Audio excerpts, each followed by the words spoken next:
head, I fear that the thoughts build up until I can't hear, that my mind fills up into a creature, and it haunts me somewhere much deeper. Anxiety, filling up every space, no privacy. And silently, it could build and build until you finally see, whoa, it's taking over, damn, no closure, moving closer. No exposure, I just wanna be a loner. Some can't stay sober, looking over all their shoulders, like moving boulders just to get out of the home. It sucks, I've had enough, I don't wanna feel the stuck under the rug, all my problems that I shove. I got nightmares in my head, I fear that the thoughts build up until I can't hear, that my mind fills up into a creature, and it haunts me somewhere much deeper. I got nightmares in my head, I fear that the thoughts build up until I can't hear, that my mind fills up into a creature, and it haunts me somewhere much deeper. I've been feeling weird, I can't seem to focus good enough, nothing's really clear, sometimes it could be a little tough. I just need to feel like the end's in sight for me, but let's be really real, anxiety can foggy all this stuff. I've been feeling weird, I can't seem to focus good enough, nothing's really clear, sometimes it could be a little tough. I just need to feel like the end's in sight for me, but let's be really real, anxiety can foggy all this stuff. It sucks when you finally feel like giving up. Oh God, no luck, everything feels like you're sticky stuck. I'm lost, handcuffed to the bed where I sleep, don't give a fuck. Can't stop, unplug, feeling overwhelmed, I think I've had enough. Gotta find a way to get some energy, gotta find someone who's a good friend of me. I need purpose to make it all worth it, I'm still searching and I'm still learning. I want a life that's filled with memories, not a life with regret in front of me. I need focus to keep me from hopeless psychosis if I keep moping. I got nightmares in my head, I fear that the thoughts build up until I can't hear, that my mind fills up into a creature, and it haunts me somewhere much deeper.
head, I fear that the thoughts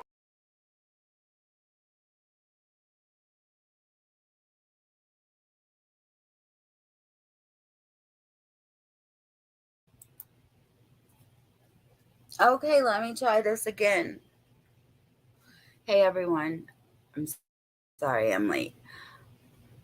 I've had a horrible day. I'm so sorry. I'm here. I know everyone was here earlier. I'm sorry.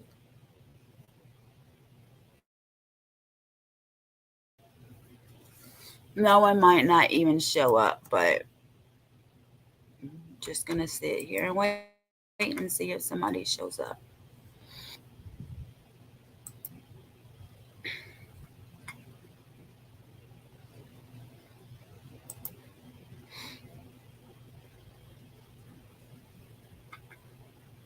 I don't know.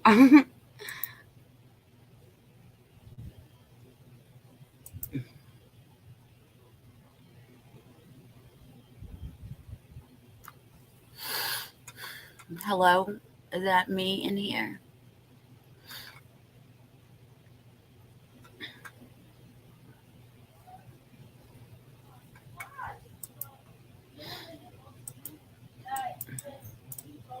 I guess I can start reading, and if no one shows up, then no one shows up. I don't know what else to say.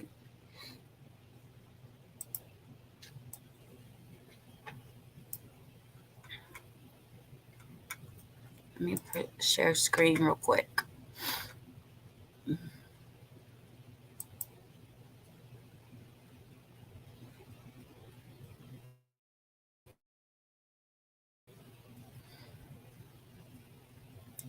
It took me 10 minutes. Hey, wait. Don't leave. I need to talk to you.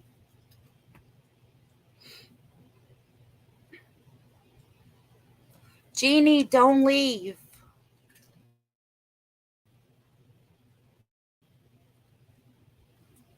I know maybe caps. I don't know. Okay.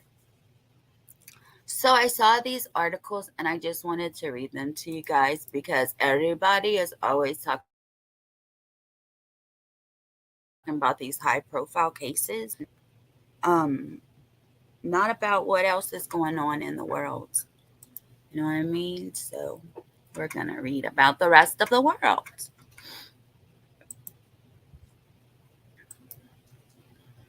Man, Jeannie, you better still be in here. I've been looking for you.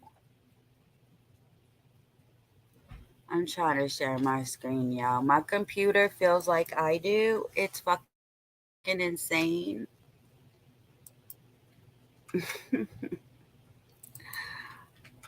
Okay, here we go. Okay. New twist in old triple murder case. Convicted Illinois inmate confesses crime.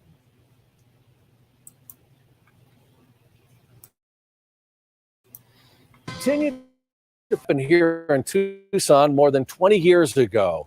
David Watson's lawyer, representing the Tucson man convicted of killing his ex-wife, ex-mother-in-law, and her friend, was in court this morning, but representatives for the state did not show up. This after startling turns of events here in a case concerning David Watson, former Tucson fire captain who was sent to prison for the murder of his ex-wife and two other women. Now an inmate in Illinois has confessed to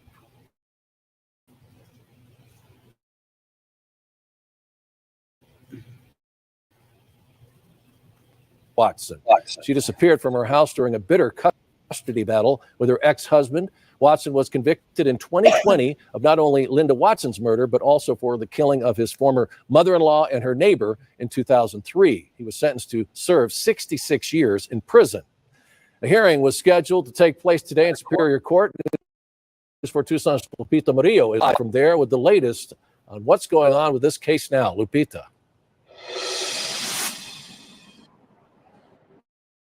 The attorney for David Watson appeared in court today. He wants documents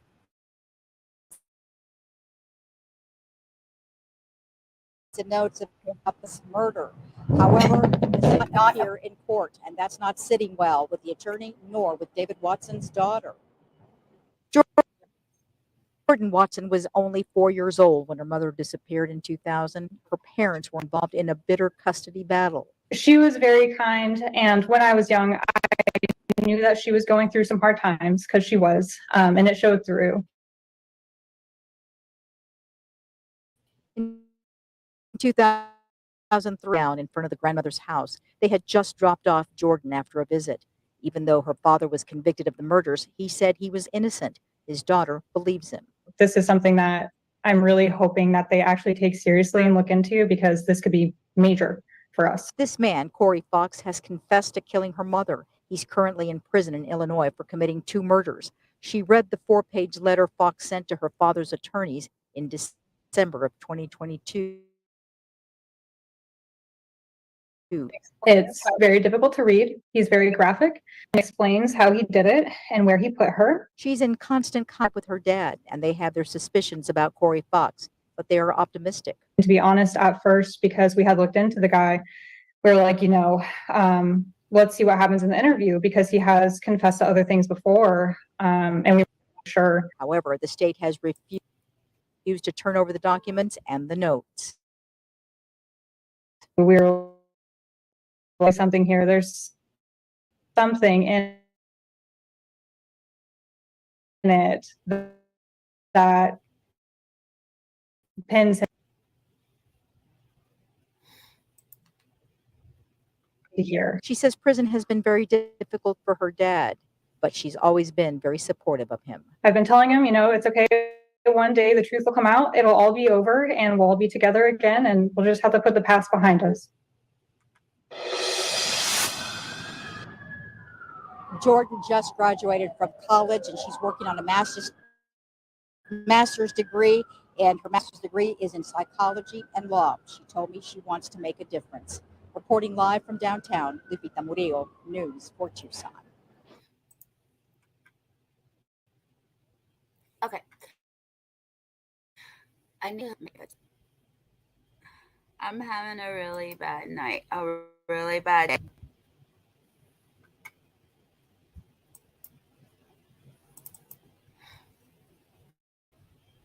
I hope people come in. I'm so sorry I was late.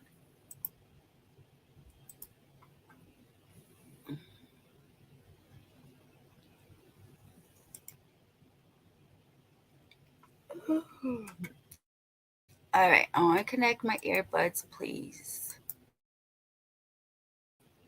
I'm talking to my computer. I'm so sorry.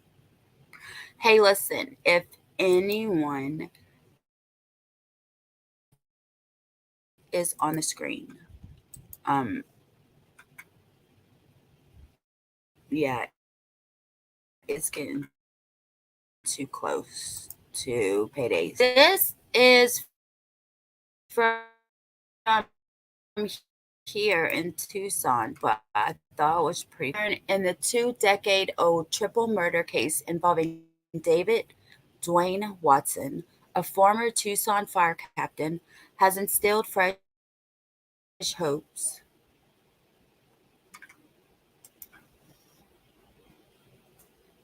Hey, never silent.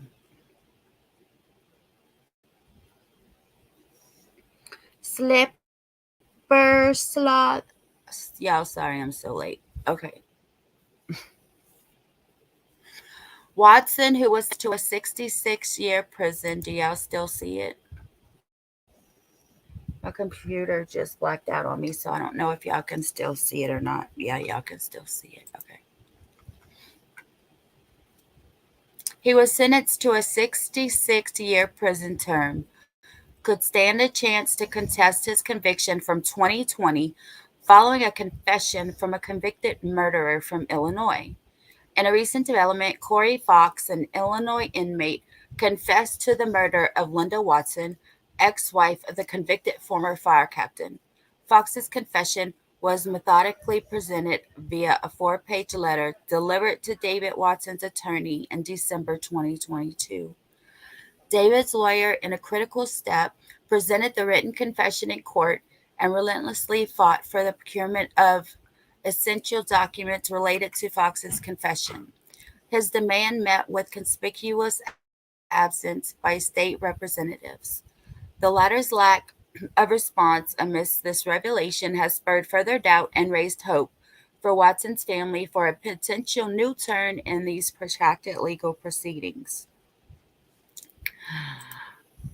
There.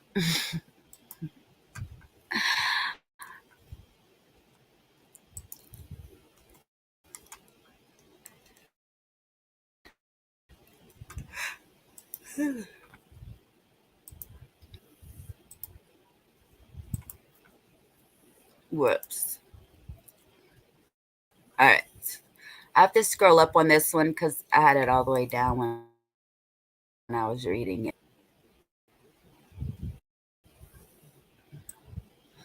I've got nightmares in my head, I fear.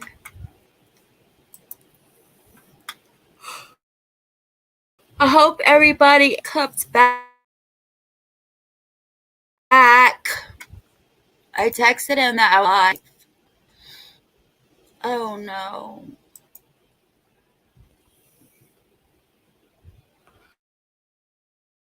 I guess it's just you, me, and Slipper Sloth. You never saw. Ugh. Okay, I'm gonna stop. I'm not gonna try no more. Let me make this bigger. I am so unorganized. Oh man, my day was shit. So I fell asleep. I thought I was at 7. All right, can y'all see that? Yeah. Missing what? I want to know what is happening. I've read at least 2, maybe 3 kidnapping stories since Nagasi came out with his little garage makeshift cell that the lady escaped from. But this is about Oakley Carlson. It says missing Washington girl was allegedly locked in cell under stairs as mom battles investigators. Oakley Carlson's siblings allegedly told police she was eaten by wolves and that she didn't survive a house fire. Nearly 2 years after a Washington state 6-year-old was reported missing, newly released documents scratched the surface of the abuse she and her siblings endured at the hands of her uncooperative, drug-addicted biological parents as authorities fight to search the children's juvenile records for clues. The siblings of Oakley Carlson, ages 4, 8, and 11, have allegedly told detectives that their sister was physically abused and spent time locked away and starving in a cell underneath the stairs. According to court documents obtained by Fox News Digital, Oakley's sister allegedly said that her mother had told her not to talk about Oakley and that the child had gone out into the woods and had been eaten by wolves, court record shows. Oakley was last seen alive in February 2021, but authorities would not learn of her disappearance until her family home burned down in 2021. Aw, man, that's just a likely excuse setting your house on fire. Oakley's mother, Jordan Bowers, was sentenced this week to a 43-month prison term for identity theft unrelated to her daughter's disappearance. She was charged with the crime just minutes after she finished a 20-month prison sentence for child endangerment, according to local outlet Como News.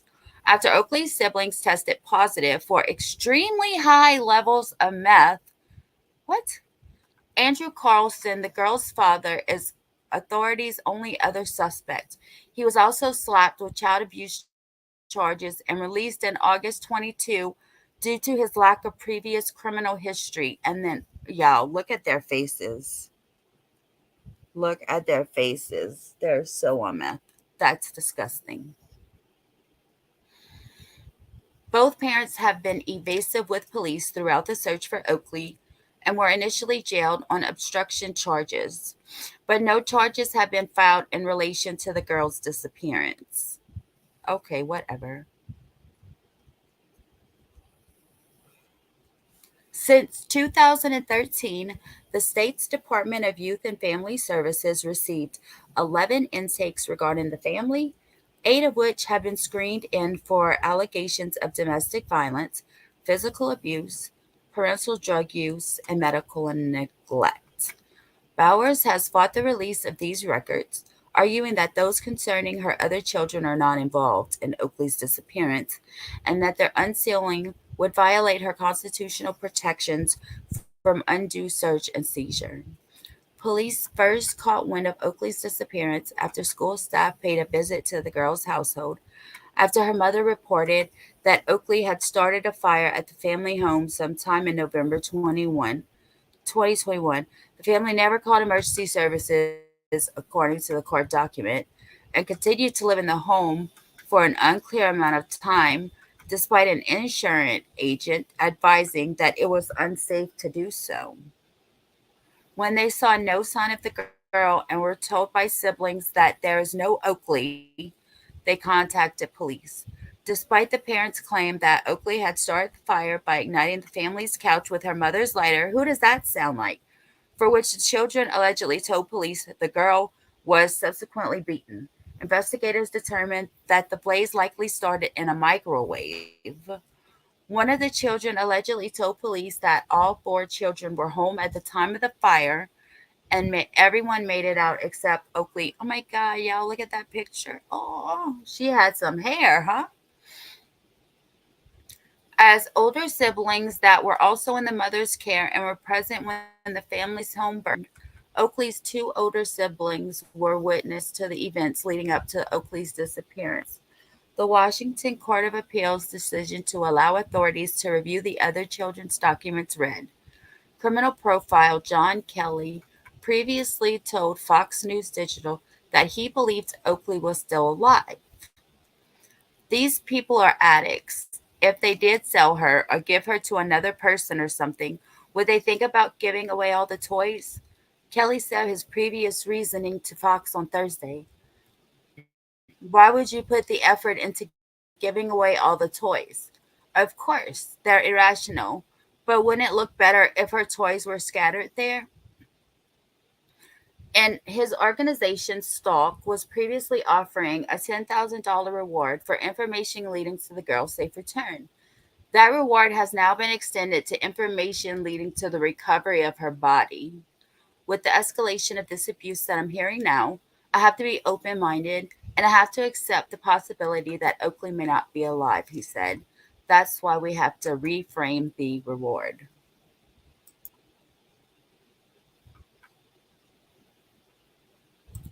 Hey, y'all. Hey, Army Vet. How are you?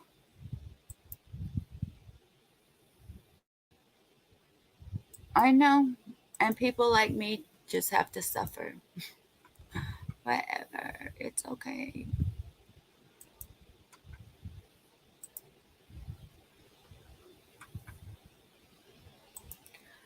This is crazy, you guys. All right. Horrified mom finds woman's body wrapped in plastic in her son's room.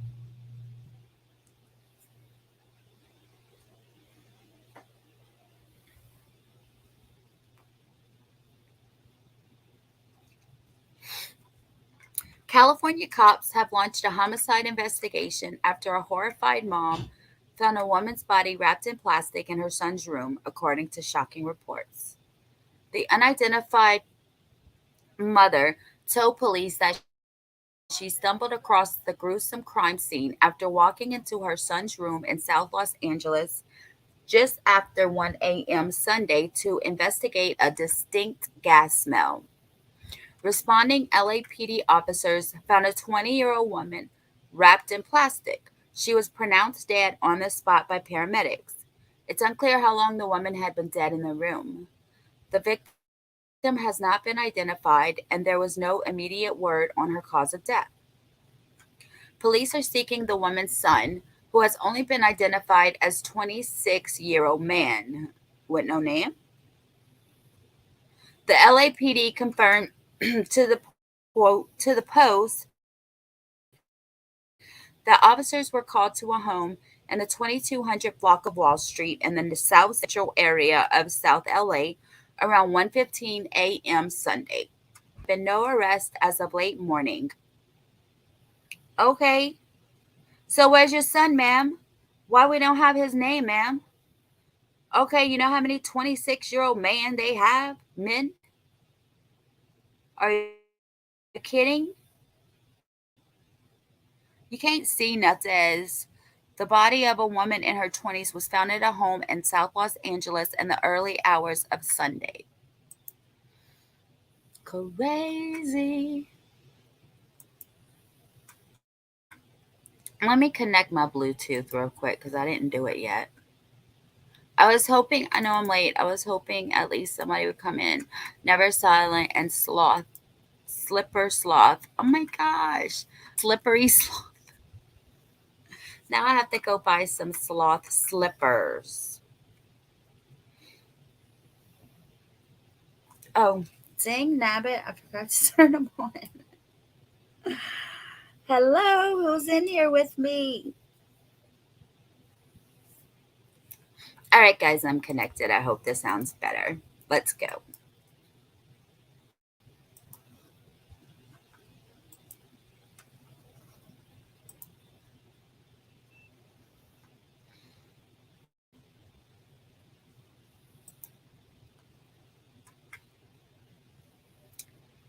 Georgia father and son pick up hitchhiker.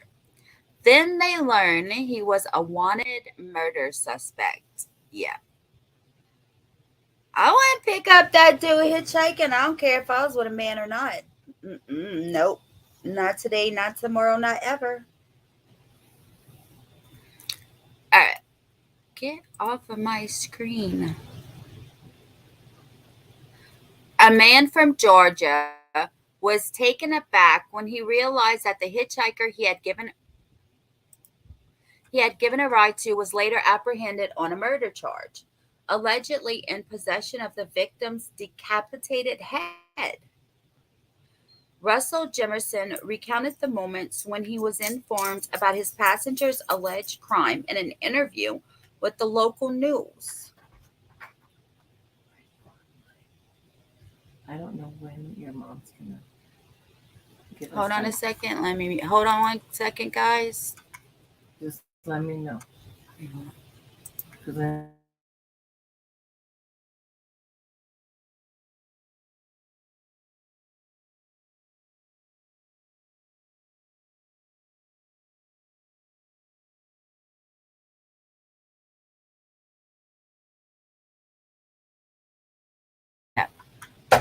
Sorry, guys, y'all. Oh my God. If y'all would know what Nevaeh did at school, I just can't deal.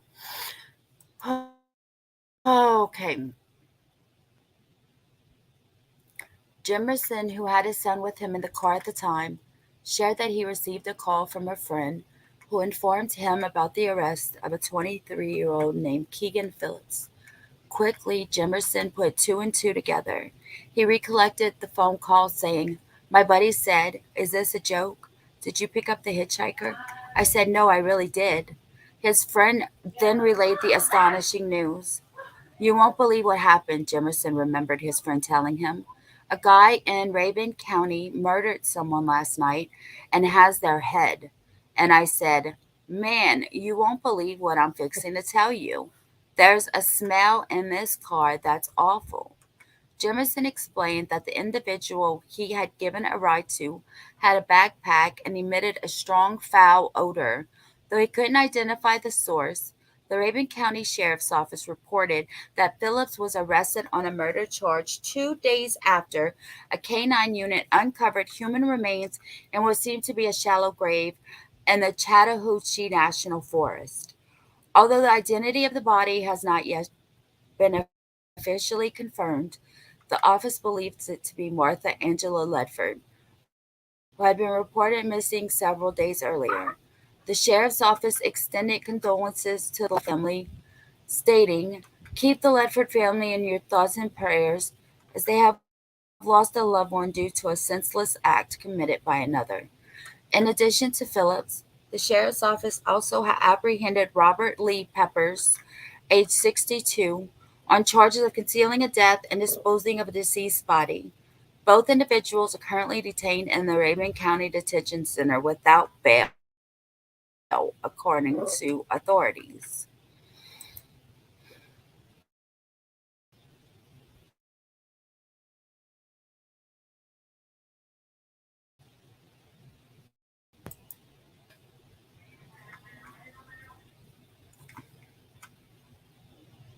All right, y'all, this is taking forever.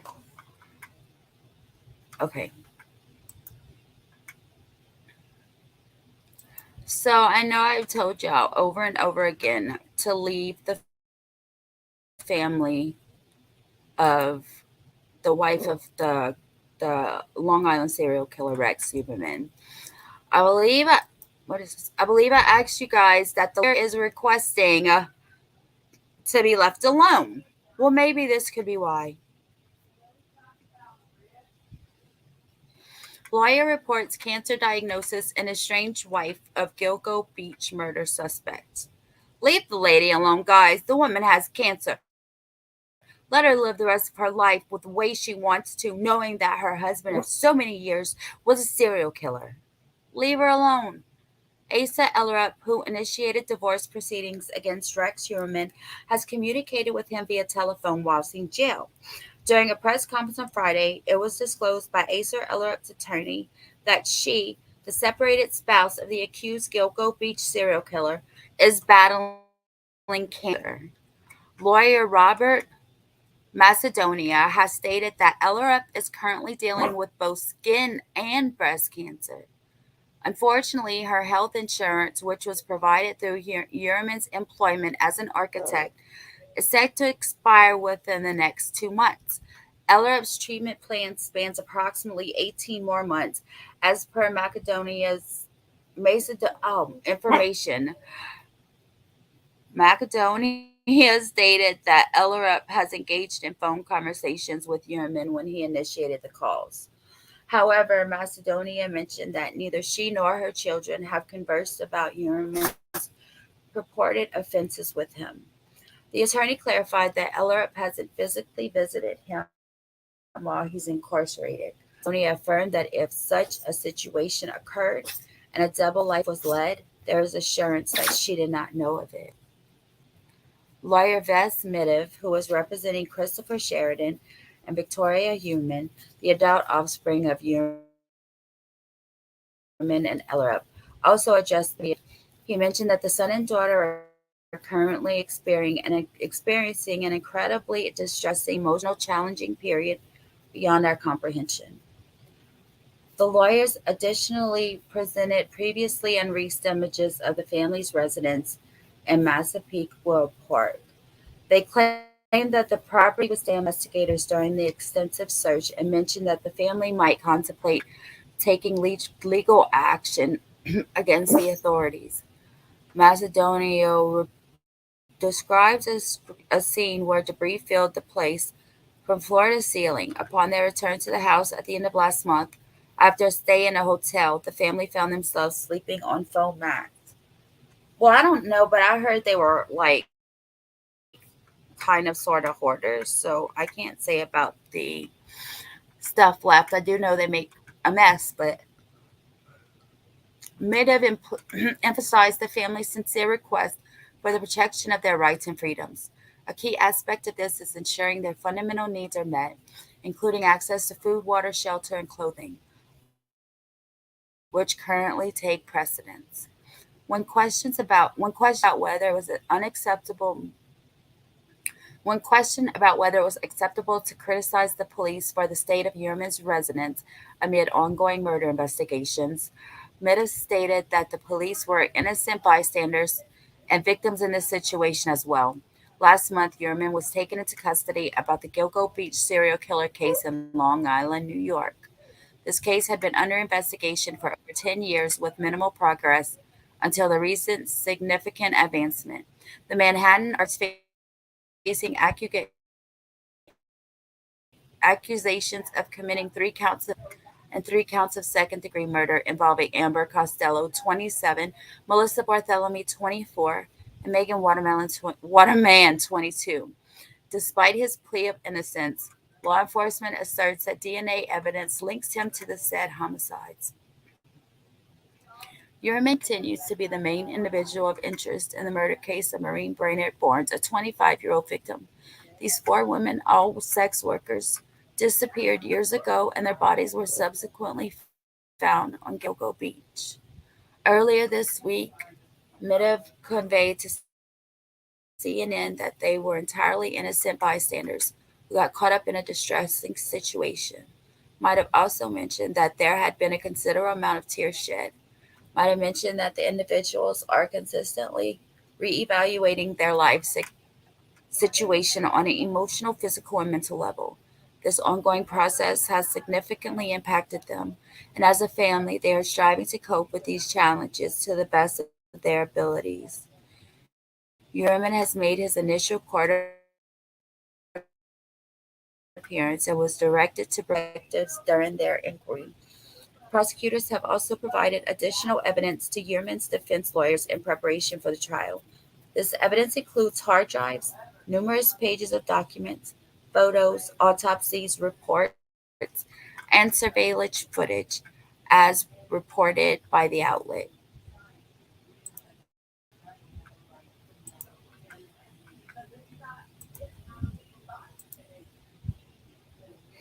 Oh, it didn't even beep. Sorry. I don't see you backstage. There you are.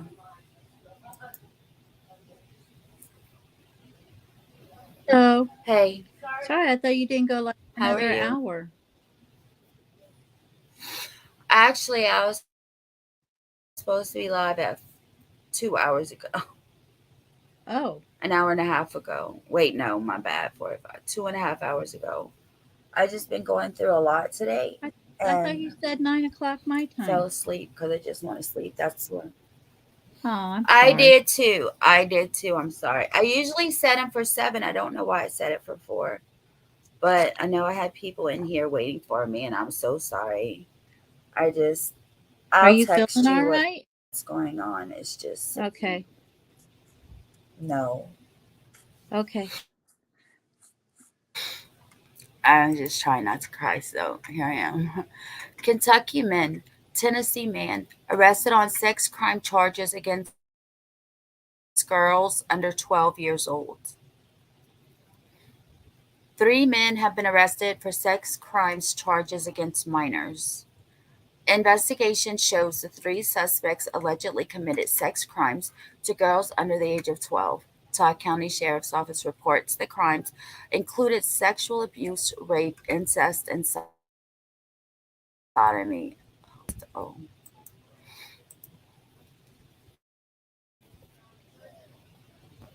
You used both of your names to tell me you was backstage. I didn't know. I was reading the article. I don't see why people go to the family member. Oh, Yeah, yeah. I know they need to leave that one alone, dude. I had to jump back Yeah. in. So what are we talking about this guy? Oh, okay. I was like, I don't see you. You see me now? We're just going over stuff in the news that's not high profile Oh, okay. and nobody. Okay. Let me go back to StreamYard. I had the article open. Okay, hon.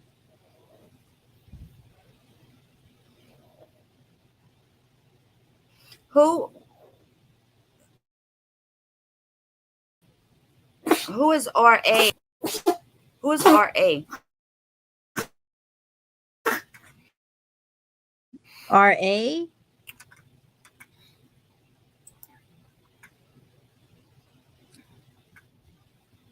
Yeah, she said RA. Who said that? Somebody in chat? Never silent. I don't see why people go after the family members. It's like everyone's stalking R.A.'s Oh, wife, and she had to run and hide after his arrest. She is I don't know who RA okay. is. Who's RA? Never silent. Read more, I said. Deputies say the men also threatened the victims during the course of the abuse. You've got to be kidding me.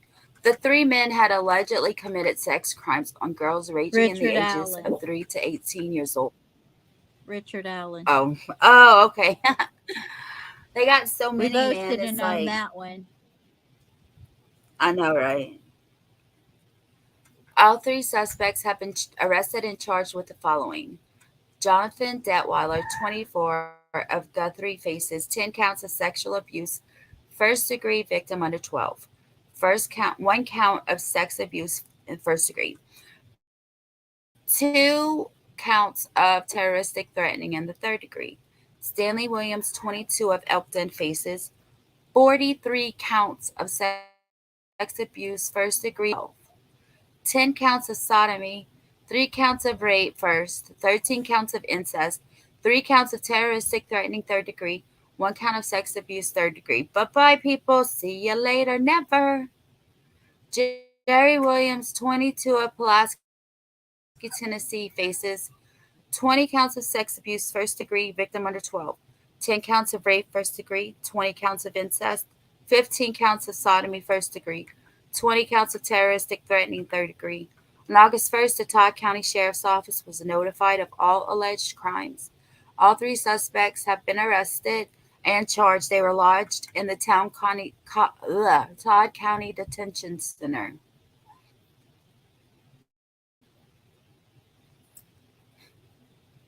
Okay, Penelope. Okay, Penelope. Okay, Penelope.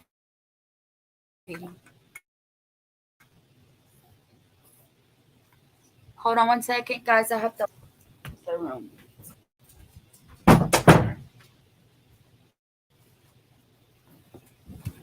Okay.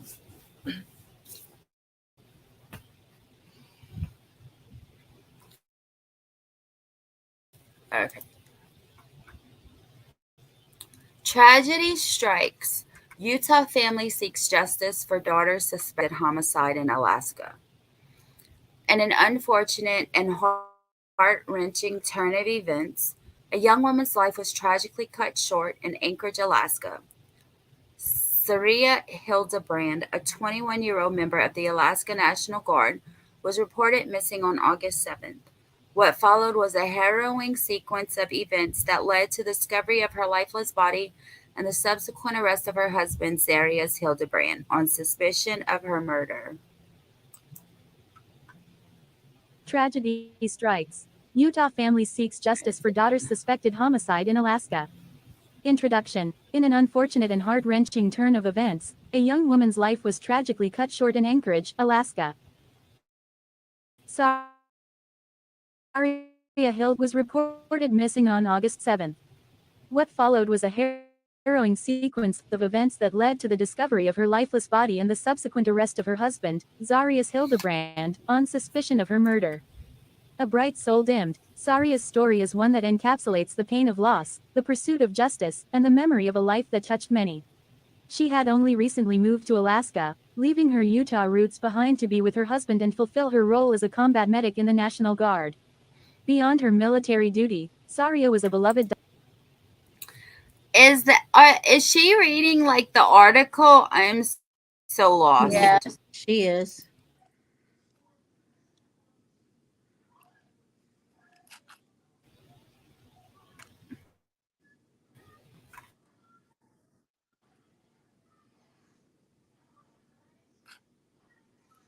Daughter, sister, and friend, someone whose presence brightened the lives of those around her. Meredith Barney, Saria's mother, paints a heartwarming picture of her daughter. Describing Saria as a ray of sunshine, Meredith recalls how Saria's kindness and compassion extended to everyone she met. It's clear that Saria was not just an ordinary person, She was an exceptional individual who left an indelible mark on the lives she touched. A tragic chain of events. The circumstances surrounding Saria's disappearance and subsequent discovery are shrouded in tragedy. Saria was last seen leaving for work on August 6 at 10 a.m. from Courage home. Her husband, Zarius, reported her missing the following day. Days of intense searching yielded the devastating news of her demise, prompting authorities to arrest Zarius on charges of murder and tampering with evidence. Meredith Barney's resolve to seek justice for her daughter's untimely death is both admirable and heartrending. As a grieving mother, her demand for accountability for her daughter's alleged murder echoes the pain felt by countless families who have lost loved ones to violence.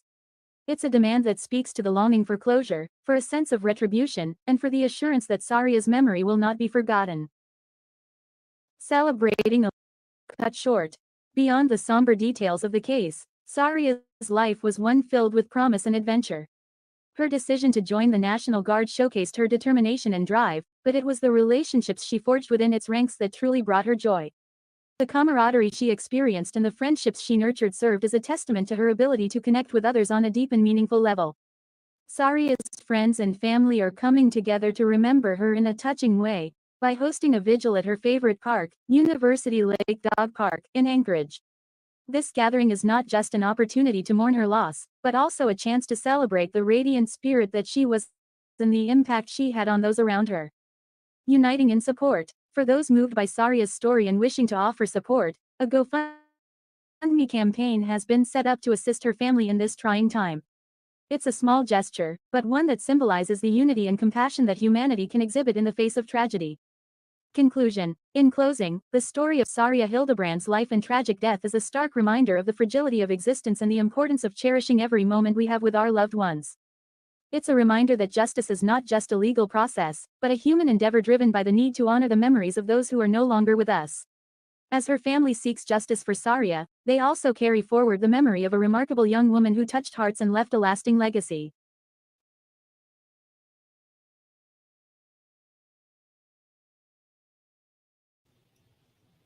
That was cool. I wish all articles were like that. Or do you rather me reading the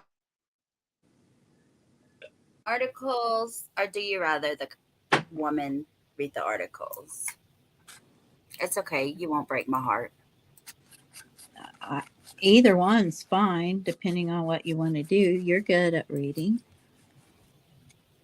Guys, one chat and didn't come back.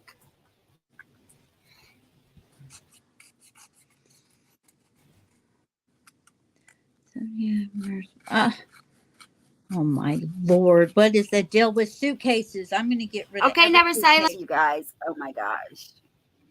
I'm going to get rid of every suitcase in my house at this rate. 78-year-old. And then we need to go somewhere. Just go buy another one and throw it away. Buy a cheap one. 78-year-old man murders wife and disposes of dismembered remains in suitcase. I don't know if I can play this because it's True Crime Daily. Well, I would just I'll put play up it the and pause it every 10 copyright. seconds. Oh, never mind. Wait. And stop it like every minute. Hold on a minute. This is that Nagasi Zuberi. Oh, yeah, it is. Lady B, ain't this Zuberi right here? Yes, it is.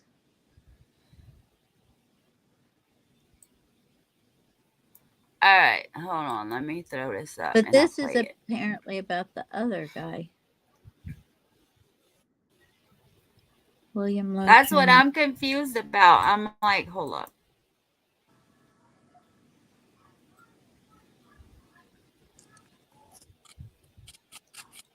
I'm trying to throw a screen up. Y'all, my computer is like in the same spirits I am.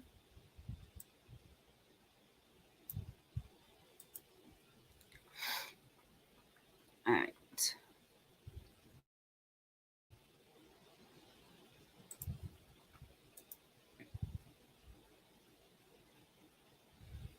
A word of warning. This podcast explores graphic and disturbing stories. Can y'all hear it? Yes. Can y'all hear? I mean, okay. Thank you. And includes some strong language. It therefore therefore may not be suitable for our young listeners or other folks who may find it disturbing. Hello and welcome to True Crime Daily, the podcast covering high profile and I thought it was a TV show. My bad. Woman dismembered with chainsaw. Oh, shoot. under the radar cases from Oh, across the wow. country every week. I'm your host, Anna Garcia. Our cases this week. What is it with people appearing on reality or game shows and then getting arrested for horrible crimes like kidnapping or murder? On this podcast, we've covered the arrests of 2 people on food shows, 1 person on a game show, and now someone who appeared on the Judge Judy show. Now, when he went on the show, the man claimed to be the victim. But now the FBI says that he is suspected of kidnapping a woman and holding her prisoner and chained in a homemade cell. But first, a husband is accused of chopping up his wife and then putting her body parts into suitcases, and even one of those cheap. I think they're going to talk about the 38-year-old man first, and then she'll talk about Nagasi. So Yeah, we'll go sounds ahead and good. watch the 70-year-old man, and then we won't watch Nagasi. Okay, I'm gonna throw up a trigger warning and the Cheesecake copyright Factory takeout tote. fair use. Okay, thank you. I don't ever use trigger warning, guys, because this is how I feel. True crime is a trigger warning. You would be throwing up trigger warnings through every single topic that you talk about. This is So true, but you I don't mean, want you to can be do it. It demonetized. doesn't matter to me. I don't do it But because you don't want to be demonetized either. oh, you know what? Oh, you mean for the copyright one? For either. You won't be demonetized because you didn't put up a trigger warning. Okay.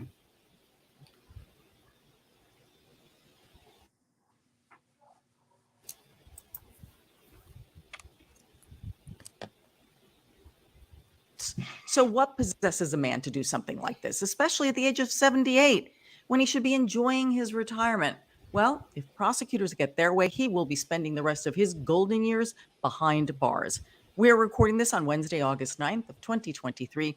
Our guest today is Rich McHale, a former police investigator, an author, a friend of the show from New Jersey, and Rich has recently been featured on a Magazine Investigates episode about a case that he has been working on literally for decades, and we're going to talk about that as well a little later.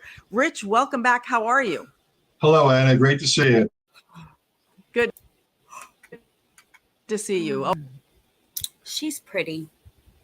She needs to hang those paintings on her wall, though. Maybe she's moving, or maybe So she's why moving do you- in. I don't know. Do you always have good the to see my friends from screen up? South Jersey. We've got some doozies, and we've got some. Huh? I said, Now- why do you have this? Hold on. Okay, I'm sorry I wouldn't pause. What? Why do you have the screen up? Because I don't want to show it. I'll show it. So I, mean, don't we have to the show fair it. use. I don't want to. I didn't want to show it. Oh, it shows it. Okay. Say that he Yeah. stuffed her body parts into suitcases and then he dumped those suitcases in the intercoastal waterway. Police say that it really wasn't too hard to find the guy for a few reasons, including the fact that on one of the suitcases there was one of those, sticky luggage tags that the Hey, that's cheap ones. Lady V, now you know the kind to get. That's the kind I bought to fly back here.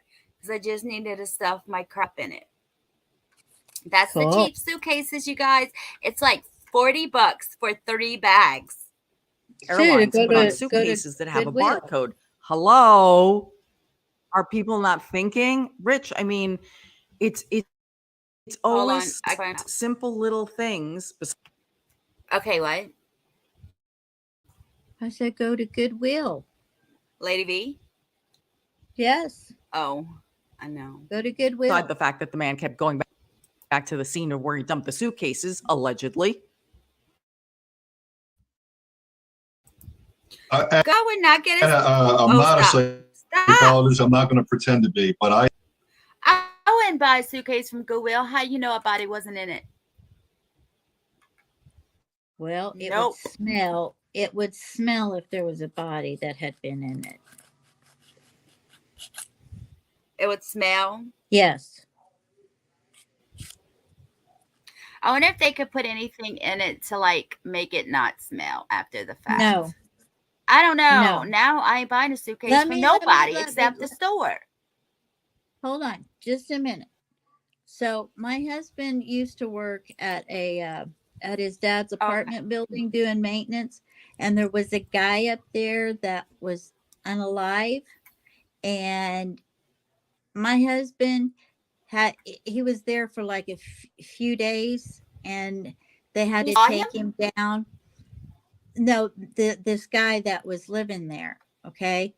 And he was there for a few days. Well, nobody had seen him, so they asked my husband to go look for him. Well, he discovered this guy was unalive, right?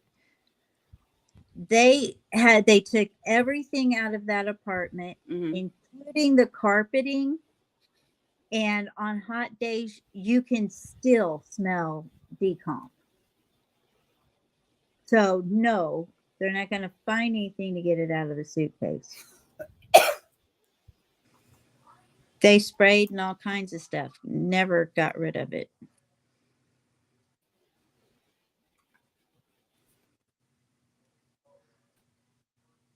So you're cool about going and getting a suitcase from Goodwill. I'm gonna smell everyone next time I go. Not that I'm buying one. I just want to know because I'm nosy. Yeah, I think they wouldn't be in there. I'm sorry. One suitcase. Any piece of I told y'all a 3-in-1 suitcase. Didn't I just tell y'all it comes with 3 pieces? Yes. of material involved in the commission of the crime or killing and I wonder how long she stayed in that suitcase. That's a cheap suitcase, you guys. That's in all my crap. I thought I was gonna bust that suitcase out. I was like, I'm gonna get to Tucson, and when I go to get my luggage, all my stuff's gonna be flying out. I thought it was gonna bust open for sure. Especially the way they handle it. I know that's what I was like. That's what I was worried about. I was like, and then I had the suitcase they just showed, and then they have a duffel bag. Oh, you and had so I had one that just and the like duffel bag under the plane, and then it comes. Yeah, it was a great one, and I just grabbed. I just bought it in Louisiana to put my stuff in to fly back here. Right.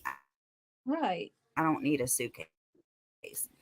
So I was like, I had to lay down on my suitcase, and I was like skinnier, so I was like, damn, I want to weigh more so I can sip this stupid suitcase. I finally got it done after jumping on it for a while. Now I know what you ladies go through, okay? Exactly. Oh, I finally made it into the 150s, you guys. Well, congratulations to you. Finally made it out of the 6s. I was 160 for the longest, I know. Thank you. I was 159 this morning. So I was like, yes, it took me forever. I was at this plateau. Yeah. And it was just, yeah. Yeah. All right, let's play this. Yeah, that's the suitcases, though. body. I mean, you're talking about almost total disintegration to try and destroy the evidence. This guy left it by intercoastal waterway. I don't think it was in the water. It was along the banks. And if I could jump off that point for When she talked, I thought that was you. a second, you're talking Delray Beach, a retirement community. I live outside of Wildwood, and I know you know the area. In the summertime, it's a beach town. There's bars, there's restaurants. It's a great place. It's a fun environment. So in Florida, Delray Beach, the weather's beautiful year round. This guy's 78 years old. He's where we all want to get to. And and looking in my 50s, later in life, that I want to retire to Florida, and that's the end result. I mean, the guy had it all, is what I'm trying to get at here. Oh, absolutely. Absolutely. And there are so many things that are, while there's a lot of similarity with so many other crimes, there are some things that are atypical. And I think the one that stands out to me is the age of the suspect here, because William Lowe is 78. I just can't imagine a 78-year-old doing that. I can. Some of these older people The get picture they really, showed of his wife. yeah, His no, some of these 80-year-old people get really grouchy. I Bruh. can, Well, let me tell you a story real quick while everybody's leaving me. My ex father-in-law sexually assaulted me twice, and he was 72. And when he grabbed me and tried to push me into his bedroom, I didn't realize how strong he was. And it took me forever to get away from him. But yeah, he was strong sorry, as all honey, get that's out, dude. I was terrible. so scared. Yeah, Thank you. I'm sorry. That's terrible.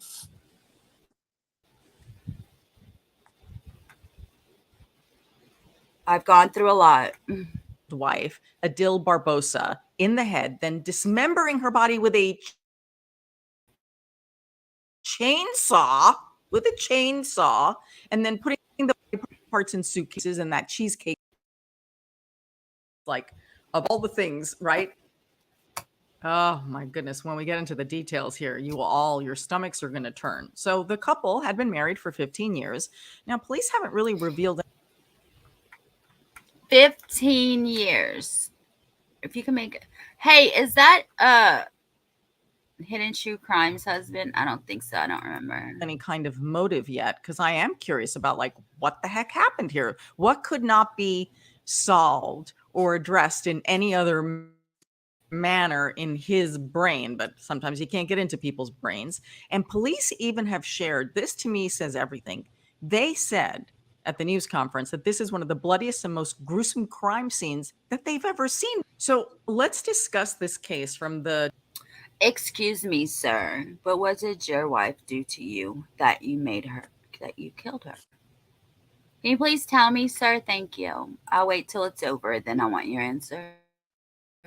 discovery of the suitcases and then see how it reveals in real time, because sometimes that's the most interesting thing, is like what they find, the clues, and how they get to the person says a lot about the commission of the crime and the evidence against the person. So on July 21st, the Delray Beach police received a phone call that there was a suitcase and they believed had human body parts in it. So officers respond and they say that they can see a human foot sticking out of the suitcase. They open it and then they find human legs along with some landscaping rocks. This will be key here because it's a pattern, a motif of... I bet you it's landscaping rocks from his yard. Probably. Bruh. If you will, we're going over and over again, those landscaping rocks. And they also... What you said? I didn't say anything. Find on suitcase... Oh, my bad. Number one, this airline barcode sticker, which reads Latham, probably for Miami. Latham probably being the airline, and Barbosa. His last name. So this is suitcase number one. Okay. An hour later, Rich, police receive another call. There's another suitcase. This one also with body parts. This is suitcase number two. Police say in here they find a human torso, but no head. And again, these small landscaping rocks. That's not the same one that comes with the thing. So he used another one. I am thinking that the reason the rocks were in there was to try to get the suitcase to submerge. It sounds like it. It sounds like it. I don't know what other purpose they would serve, but clearly that plan did not work out. So then suitcase number three is finally found. While they're dealing with suitcase number two, police say a witness comes forward and says, hey, I was on my boat earlier. Stop. And I saw another suitcase floating. Okay, so they find suitcase number three. This one has the female pelvis. Okay, so we have torso in number two, legs in number one, pelvis in number three, and then, of course, my favorite, the Cheesecake Factory bag, which was also filled with landscaping rocks. Again, motif. Is he serious right now? What did he put in that bag? The legs? I don't know, but this dude's creepy. A day later, police find a tote bag. So it had handles that were tied with twine, and then the bag itself was wrapped with a man's belt. And what's inside bag number 1? But a female head with a single gunshot wound. That would be the one. Wow. Why are these people decapitating their victims? There's a lot. Oh, well. It would be one hard. reason is Oh, they don't man. want I couldn't see identity trying to cut theft. that up. Yeah, I can't either. What? I didn't hear you. You cut up. What happened? I just said so it makes them harder to identify. I told Mr. Creepy Jacob if he starts it You want to again, try to he's come gonna be back? blocked. Hey, Avery. Yeah, I just timed them out. I usually don't. Hey, Avery. All right, let's go on.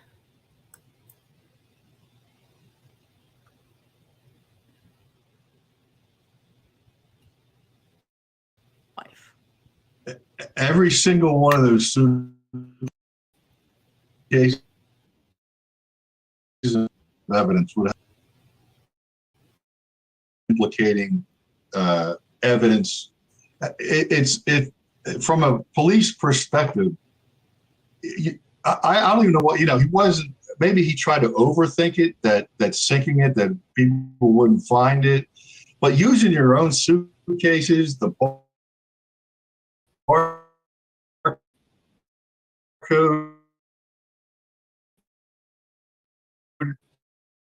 you're better off getting a shovel and Hey, am digging I a hole in your understanding backyard. this right, And, you guys? I don't want to. He left the tags from the airline on the suitcase, and that is a direct Yep. hit to who you are. Yep. He left All they his had to do was last scan the name on barcode there. and then bam. Yep. This dude is so, oh my You're God. not so smart. Think about that. And somebody needs permission. Huh? Don't they say wisdom comes with age or something like that? Well, yeah. we Apparently not forgot in that- his case.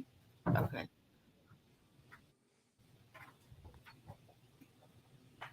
To get to your backyard.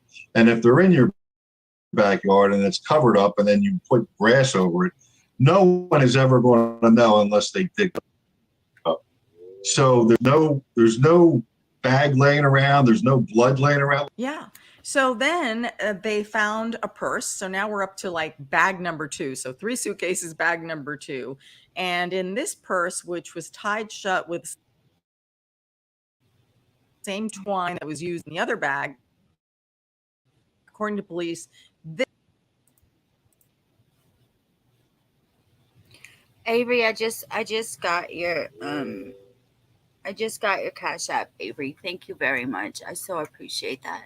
and an ashtray, which officers thought maybe was being used again as a weight, like the rocks were. At this point, it's like, it's too much. Whatever all this is, it's insanity.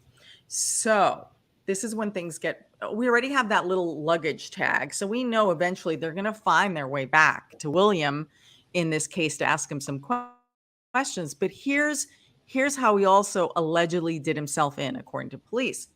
On July 23rd, officers conduct an interview with a witness who lives near the location of where suitcase number 3 was found. And the witness says that the suitcase had been there for days before the police had found it. And this witness said that they remember seeing an older man return to the area 5 to 6 times within a 3-day span. It was just weird because it's like, why this guy standing on the edge of the rocks every day, several times a day for 3 days? It's like, it kind of calls attention to itself. Plus there's the suitcase. So when the witness asked the man what he was doing That's pretty bold, isn't it? Don't you just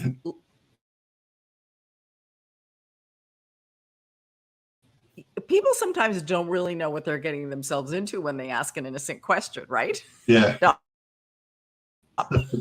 Right? What this witness was trying to do. Are you lost? Can I help you? Okay, so says to the man, well, what are you doing?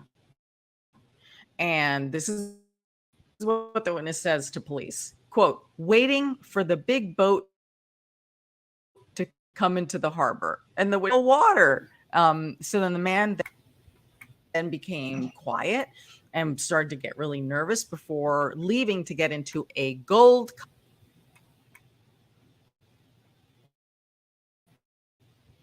colored sedan. Ding, ding, ding, ding, ding. Evidence. This will be officers observed that there's a lock ladder near that location of suitcase number 3. So they brought in investigators, did a little testing, and they found some blood. So at this point, police are putting William yet.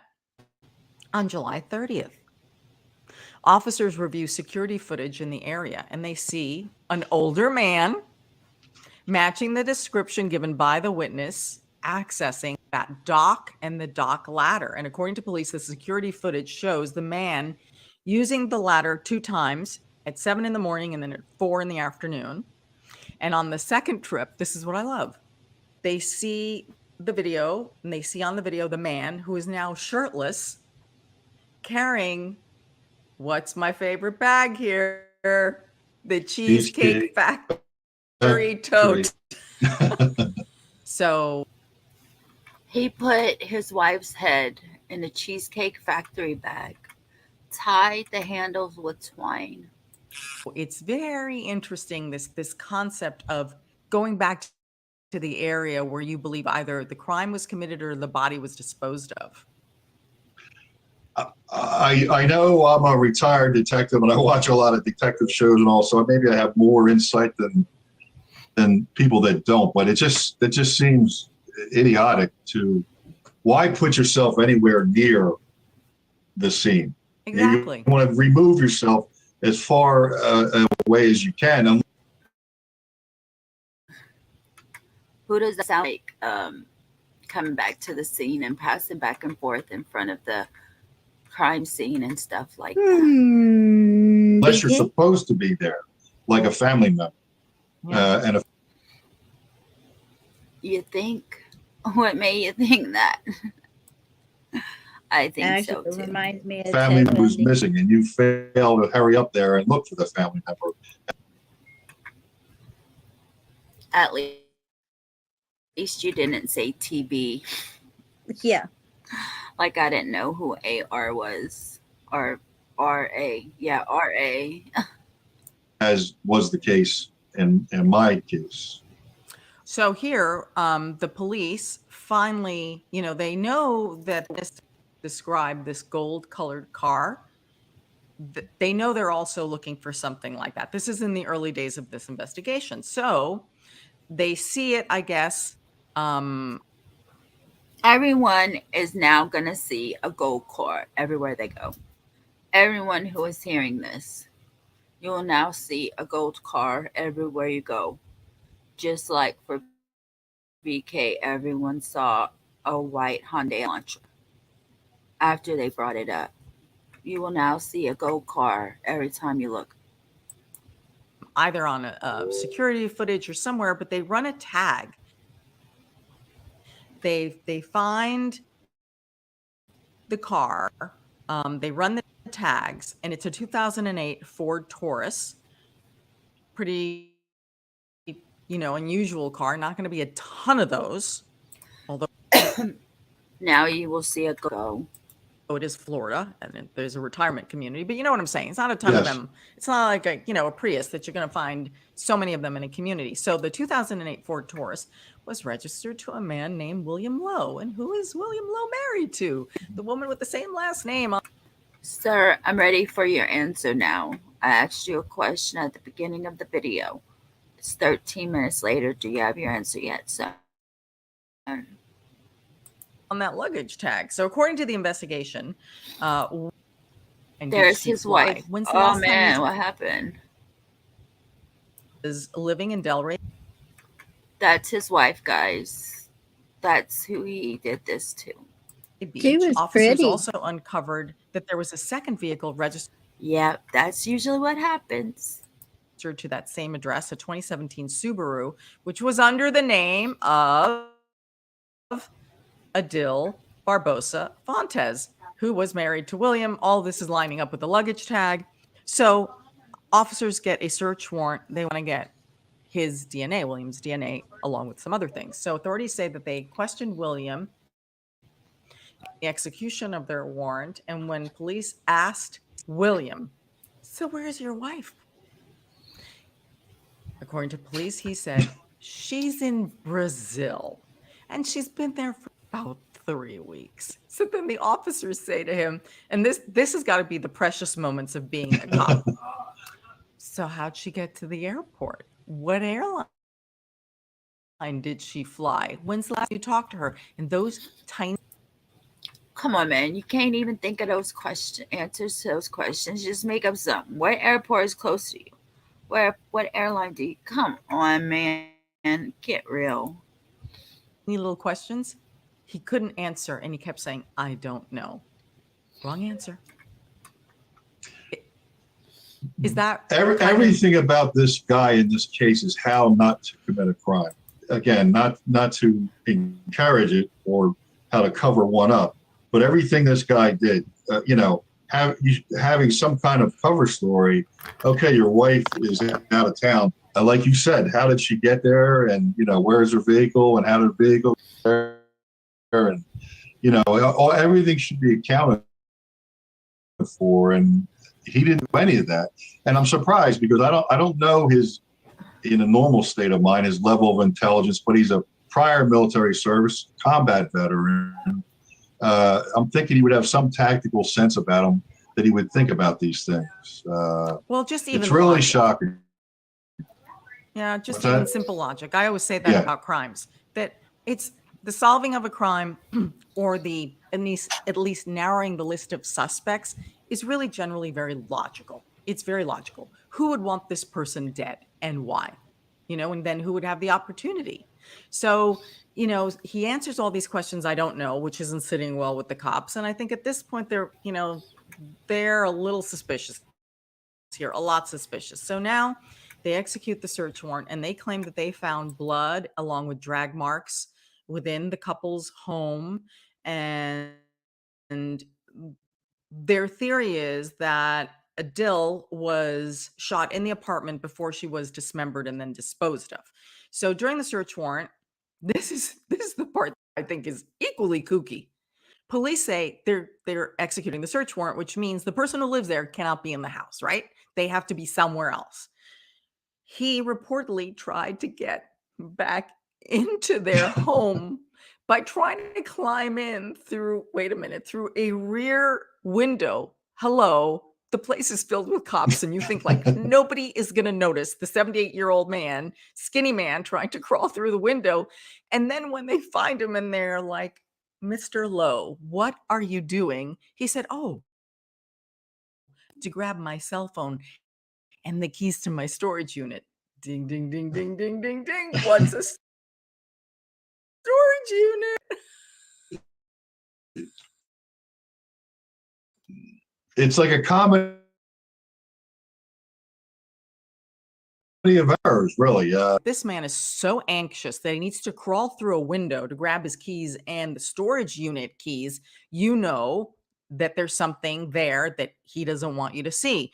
So they find the business card for the storage unit, and they also found a 9mm handgun in the bedroom of the house. And so they go to the storage unit. Now, at this point in the investigation, as this is moving forward, the body has been positively identified as his wife. There's no more question about who was in the suitcase. So on August 2nd, officers execute a search warrant at the storage unit that was owned by William. Officers discovered a chainsaw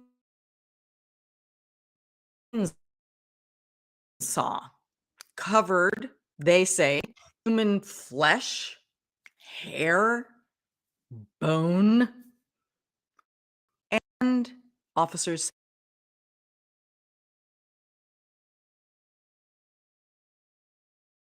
say that they found a small cooler which appeared to have blood marks on the inside and the outside. I don't even know what he was planning to do, allegedly, with this cooler. My goodness, how much more evidence? What I wanted to say is where his attorney is going to try and attack, and why it's important for law enforcement to do their job the right way, is to make sure that you had probable cause to get that search warrant to search that house, that the search warrant is valid. Because while they're there, they're interviewing him. That interview is a result of the search warrant. And if the search warrant is not good, the defense attorney is going to try and get his statement thrown out. And if that gets thrown out, then the police had no business searching the locker. So, and you could lose that evidence. So it's important for us to do our job. And that's why it's important.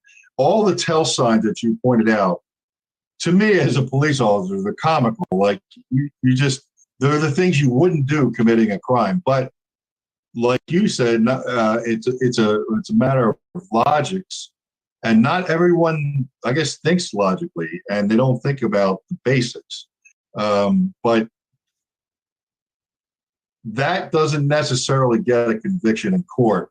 What gets a conviction in court is the DNA off his belt, that tag from the suitcase. I'm sure a lot of that is going to have a ton of evidence, the suitcases individually. But again, all those have to be obtained lawfully by the police, because any one of them, if you lose that in court, you're not going to, like if you, where they locate and seize the one with the airport tag on it, if for some reason the police didn't lawfully seize it, that was in a public place and it was kind of turned over, so that's easy. But had they made the mistake of not obtaining it lawfully, you lose the identification of the woman on the tag. So it's important for us, even though the guy's given himself away, we very carefully take painstaking steps to do our job when we're doing the crime scene, applying for the search warrant, all the search warrants, applying for the DNA search warrant to get his DNA. Because if we don't, a defense attorney is going to attack it, and if they win, we lose the ability to use that in court.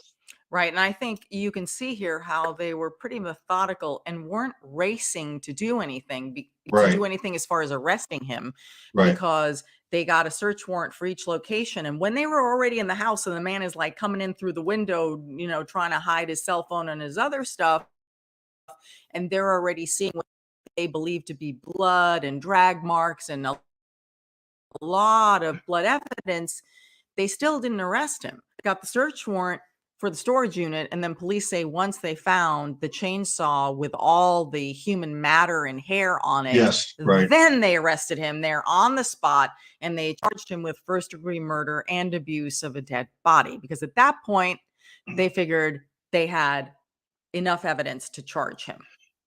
As important as it was to highlight him crawling through the window, a defense attorney, it loves those things, because they're going to get in front of the judge and the jury and make all kinds of excuses in the world why he needed to do that. He had to go to the bathroom.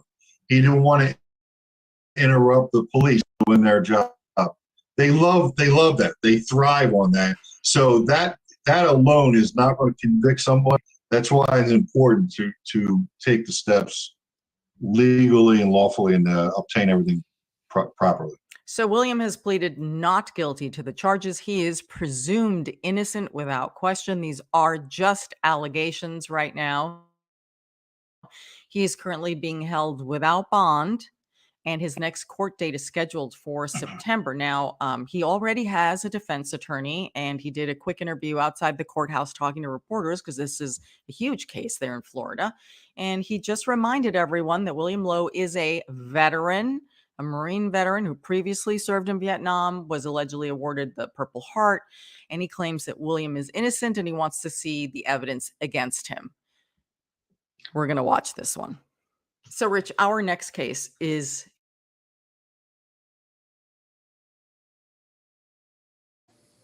Okay, that was pretty graphic.